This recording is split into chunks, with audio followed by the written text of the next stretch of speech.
ناظرین گرام السلام علیکم۔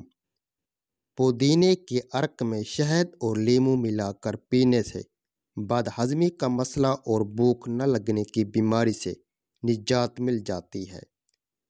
اگر آپ کو دمہ کی بیماری ہو تو پیاز کا استعمال بڑھا دیں۔ خواب میں دعا رو کر مانگنا خوش نصیبی کی نشانی ہے۔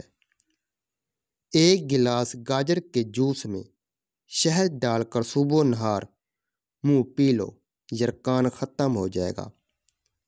دودھ میں پانی شامل کر کے پینے سے آپ کا قد جلدی بڑھنے لگے گا۔ صبح اٹھنے کے بعد آنکھوں کا مساج کر لیا کرو۔ شام کے وقت کنگھی کرنے سے گریز کریں، دل کمزور ہو جاتا ہے۔ چھوٹے بچے کو اگر کھانسی کا مسئلہ ہو تو چھوٹی الائچی پیس کر کھلا دو، کھانسی ختم ہو جائے گی۔ کھانے کے ساتھ ہری مرچ چھوٹی چھوٹی کاٹ کر ضرور کھائیں، چربی ختم ہو جائے گی۔ ملتانی مٹی گھر کے دروازے کے باہر رکھ دو، سانپ وغیرہ گھر میں داخل نہیں ہوں گے۔ بچوں کو سوتے وقت دیا جانے والا دودھ جس میں چینی ڈالی گئی ہو وہ بچوں کے لیے اور دانتوں کے لیے نقصان دہ ہے، اس لیے بچوں کو چینی ملے دودھ کی عادت مت ڈالیے۔